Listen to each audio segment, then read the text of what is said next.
تخيل معايا وانت في ليله هاديه قاعد على الكنبه كده وفيلم لاحمد زكي شغال قدامك زي ضد الحكومه مثلا، بيسرق عينك من اول نظره لحد ما توصل للمشهد الشهير بتاع المرافعه عشان تلاقي نفسك في مشهد المفروض يكون تمثيل، بس الحقيقه ان احمد زكي ما كانش بيمثل. احمد زكي كانت عينه موجوعه فعلا وكل حركه منه كانت محسوبه، بس هي مش محسوبه فعلا. هو كان بيلعب الدور كانه هو فعلا الكاركتر، الشخصيه كانت فعلا لابساه زي ما بيتقال وكانت عايشه جواه. ممكن بقى ساعتها تسال نفسك سؤال، هو ده تمثيل ولا راجل تاه في قصه واحد تاني خالص وعايش جواه؟ في ممثلين فعلا بيعيشوا الكاركتر مش بيمثلوه، بيناموا وبيصحوا بيها وبيمشوا في الشارع وهم لابسين جلدها، بينعزلوا عن الناس عن نفسهم حتى عشان بس يتقمصوا الشخصيه اللي بيقدموها. الشخصيه بقى مريضه مجنونه مكسوره او حتى قاتل، واحنا ورا الشاشات بنقعد نسقف او حتى نقول لا والله ما عجبناش. لكن ساعات الاداء ده ثمنه بيبقى اغلى بكتير من مجرد تذكره سينما، ثمنه راحه نفسيه ساعات بتروح ونوم بيتدمر، علاقات بتبوظ، وممثل بيرجع من الدور مش هو نفس الشخص. في عالم التمثيل في فعلا ادوار كانت تقيله قوي لدرجه انها بالنسبه للممثل كسرت الحاجز بين التمثيل والواقع. ادوار خلت الممثلين يعيشوا نفسيه الشخصيه دي بره حتى الكاميرا، لدرجه انه بعضهم وصل ان هو بيتعالج نفسيا منهم وبعضهم اتغير فعلا للابد. النهارده احكي لكم عن اغرب الحاجات اللي عاشوها الممثلين وحياتهم اتغيرت خالص من بعدها. جهز نفسك بقى عشان حلقه جديده من برنامج معرفش اكسترا. نبدا بجانيت لي في فيلم سايكو 1960 للمخرج هيتشكوك، واللي تعتبر يعني اقل حاجه خالص من اللي هحكي لك النهارده. تخيل ان انت هتمثل مشهد مده تصويره شويه دقائق او حتى ساعات، لكن حياتك بعدها بتتغير تماما. جانيت لما مثلت مشهد الحمام وان هي اتقتلت فيه بطريقه صادمه جدا، والستايل ده عامه كان غريب جدا وقتها، يعني ايه البطله تموت في اول الفيلم كده؟ بس هيتشكوك زي ما قلت لك بقى نعمل ايه.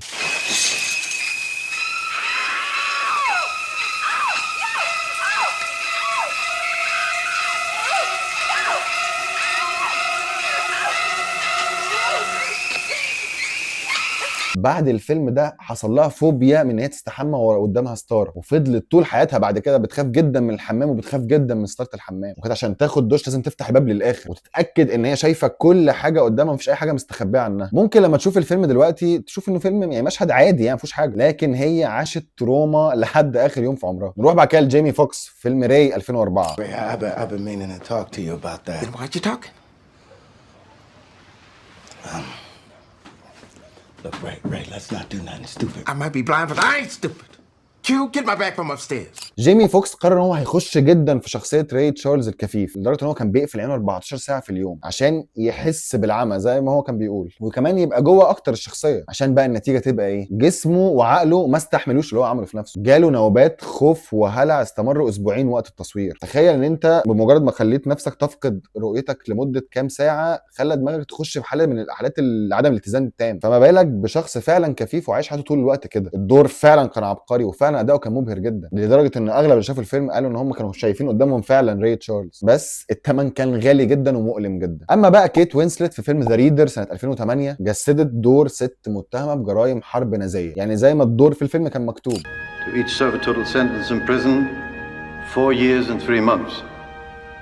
Hannah Schmitz, in view of your own admissions and your special role, you're in a different category. The court sentences the accused Schmitz to imprisonment for life.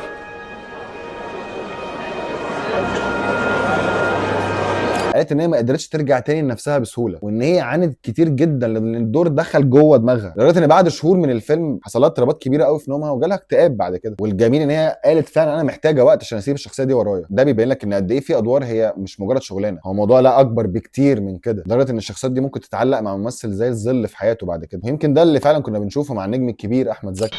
مليخيا تعالوا كده.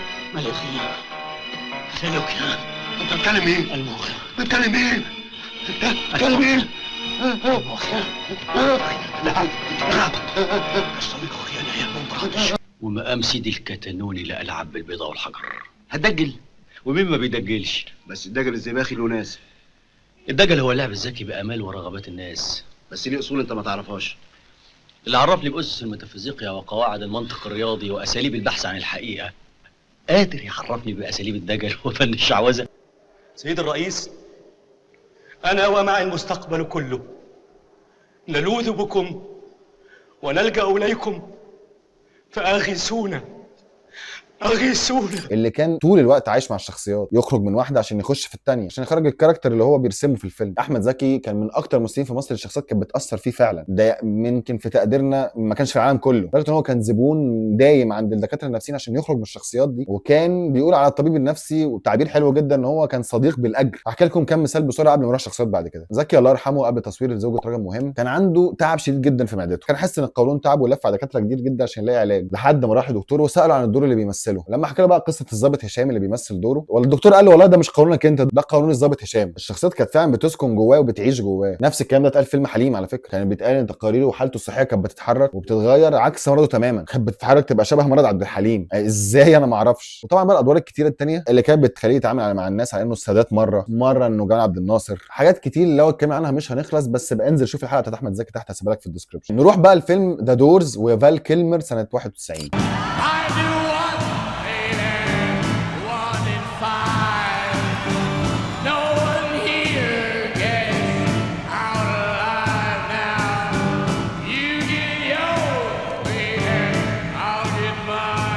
الفيلم ده فال كيلمر عمل فيه دور جيم موريسون، مغني روك الاسطوري، لدرجه ان هو بقى موريسون بجد فعلا. الناس في الكواليس بيقولوا له يا جيم، هو الشخصيه لبسته فعلا، ده ما بقاش فال خلاص، لدرجه ان هو حفظ 50 اغنيه ليه بصوته وفضل كل يوم بيعيش حياه موريسون عشان يحصل له ايه في الاخر. بعد ما يخلص الفيلم ما عرفش يخرج منه خالص بسهوله، اضطر يقعد سنه في علاج نفسي عشان يعرف تاني يفصل ما بين جيم موريسون وفال كيلمر. الساحر بقى محمود عبد العزيز، فدفع ضريبه كبيره لاتقانه في دور رأفت الهجان، الدور اللي حارب محمود عبد العزيز عشان ياخده، ودعا ربنا قدام الكعبه عشان ياخد الدور، وشك في مصريته لما اتاخد منه الدور وراح واشتكى لمبارك شخصيا عشان يعمل الدور. بس الدور ده خلاه يعاني صحيا بشكل كبير جدا، حجم العصبيه وصوت الشخصيه اللي طول المسلسل، لانه دايما بيجسد نوعين من مشاعره مع بعض، هو زعلان بس يبين ان هو فرحان، هو متضايق بس يبين ان هو كويس. كمان محمود عبد العزيز حرق كميه سجاير مش طبيعيه في التصوير، واللي ما يعرفش مشاهد التدخين دي من اسخف المشاهد في التصوير، لان انت بتاخد كذا تيك للممثل في نفس السين فبيقعد يشرب السيجاره، فلازم السيجاره تبقى في نفس الحته بتاعتها في كل مره، فبتولع اكتر من سيجاره عشان تظبطها مع بعض، فحاجه مؤلمه جدا ومتعبه جدا. المهم بعدها بفتره فضل يعاني من مشاكل صحيه كتير، واضطر ان هو يعمل عمليات دقيقه جدا في باريس عشان كل العلاجات ما كانتش جايبه نتيجه. تعب محمود عبد العزيز في الادوار ما كانش نفسي بس، اتقانه لدور الشيخ حسني في الكتكات خلاه يلبس عدسات مده طويله جدا، والعدسات دي عشان تحجب الرؤيه، وده اثر جدا على نظره، واللي فعلا بعد كده ما بقاش احسن حاجه.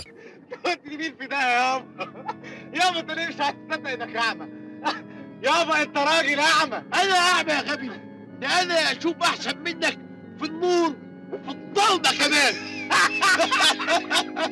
نروح بقى لناتالي بورتمان في دورها في ذا بلاك سوان، واللي كانت تجربه فعلا قاسيه بكل معنى الكلمه. على حسب كلام ناتالي بورتمان هي كانت واقفه على حافه الموت، فضلت تتدرب على الدور ده لمده 6 ايام في الاسبوع 9 ساعات في اليوم، ووقت التصوير اتصابت في ضلعها وبيتخلع تماما، وبتفضل 6 اسابيع بتعاني من الالم ده، كل ده وهي محافظه على الشخصيه جواها وعايشه بيها. الدور ده دخل جواها لدرجه ان هي كانت خلاص هيدمرها نفسيا، عاشت خوف ورعب وضغط مش طبيعي، وفعلا راحت تدور على علاج نفسي عشان تنقذ نفسها وتحاول ان هي ترجع تاني تعيش حياتها بشكل طبيعي. صراحه ما اعرفش اذا كانت قدرت ولا لا. منى شلبي كمان كانت من الناس اللي عندها مشاكل كتير قوي بسبب الادوار دي. ندوه اخيره ليها كانت بتحكي عن معاناتها مع الطب النفسي، ومعظم ادوارها ما بتطلعش منها خالص ولا بتقدر تتعافى منها وان هي تعيش حياتها تاني بشكل طبيعي، غير لما تروح تعمل علاج نفسي فعلا شاق وتاخد في ادويه عشان بس تقدر تطلع من الشخصيه بتاعتها. كتر الشخصيات الصعبه والمركبه بيخليها ما تقدرش تبقى غزيره الانتاج زي الاول، يعني الموضوع مش بس صعوبه ان انت تلاقي ورق كويس، لا معاناه المدرسه دي بالذات في التمثيل مش سهله خالص. اما بقى ان هاثاواي في ليميزيرابل 2012،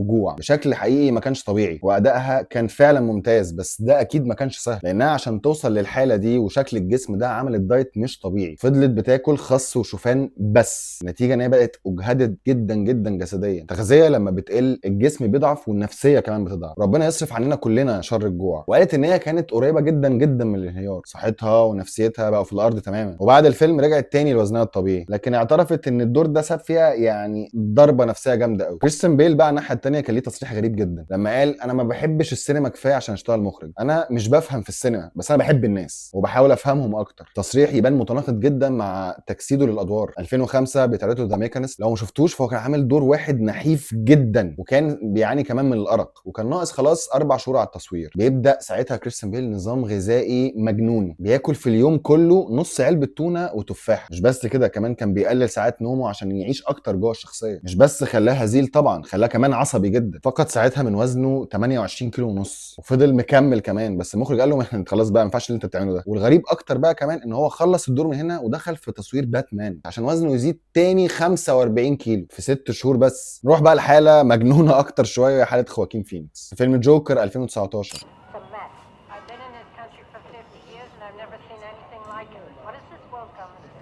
Put them in a room, let them sit there and talk till they get it over with. 24 hours, 48 hours, how long it takes.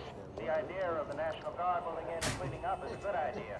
In other news, the building industry and landlords today expressed concern over the latest increase in heating oil prices. Renters in the metro area are certain to feel the pinch.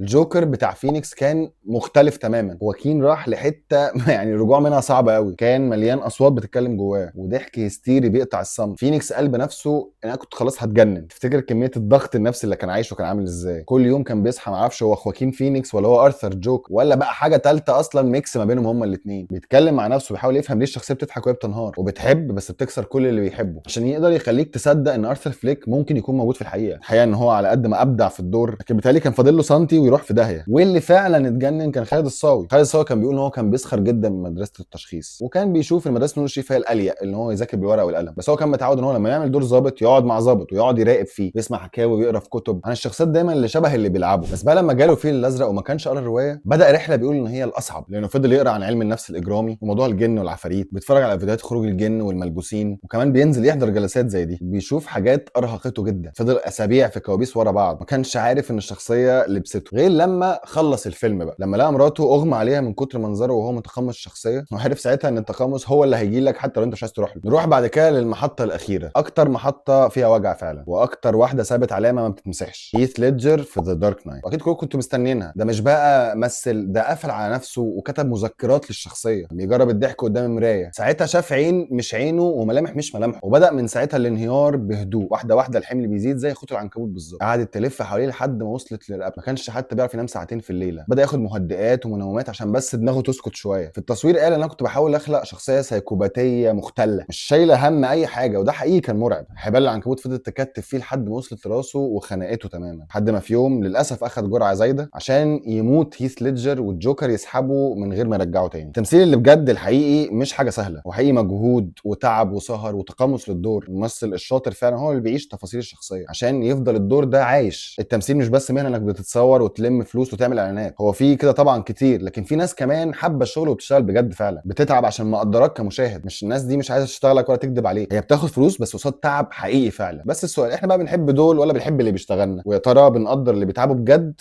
ولا لا؟